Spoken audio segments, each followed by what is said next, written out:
Depuis février, l'ANAFE a été alertée par les personnes enfermées qu'il y avait des punaises de lit dans le lieu d'hébergement de la zone d'attente de Roissy. La problématique n'a pas été résolue. On a pu voir, observer des personnes qui avaient été couvertes de piqûres sur des parties de leur corps, notamment les bras, que ce soit des adultes ou aussi des enfants. Et certaines ont développé de l'anxiété, de l'insomnie. Elles ont l'impression de se faire piquer tout le temps, ça les démange, etc.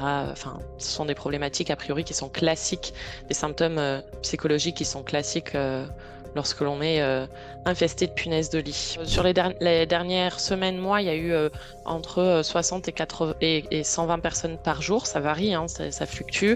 Il y avait ce matin 59 personnes qui étaient maintenues, dont 4 enfants. Il n'y a pas uniquement les chambres, il y a aussi les bureaux et ça impacte aussi toutes les personnes qui travaillent dans ce lieu. On sait qu'il y a des personnes qui interviennent, qui ont déjà ramené ça chez elles. Et au mois de février, lorsqu'on a été avisé de cette situation, on a sollicité la direction de la police de Roissy pour savoir quelles étaient les mesures mises en place. Et effectivement, un protocole a été mis en place par l'administration. Depuis, la situation ne s'est pas améliorée.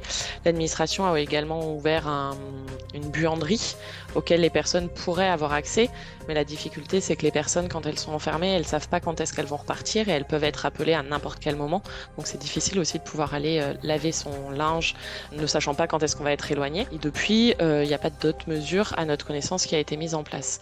Les chambres sont fermées le temps de les désinfecter. C'est ce qui nous a été reconfirmé en mai et reconfirmé là il y a quelques jours et aucune autre mesure n'a été mise en place. Alors que visiblement la situation ne s'améliore pas. En tout cas, la vapeur sèche, le protocole mis en place par l'administration ne fonctionne pas. On a déjà saisi le juge administratif à 2 reprises pour deux situations, notamment celle d'une petite fille de 1 an et demi.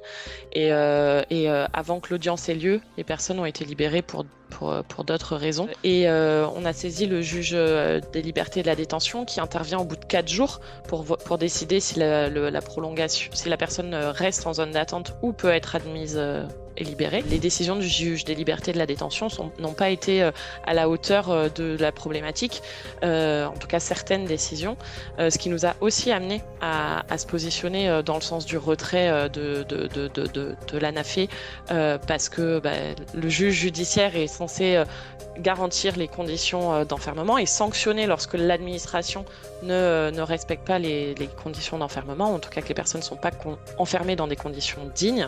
Et là, à notre sens, on est bien loin d'un traitement digne, on est proche d'un traitement indigne.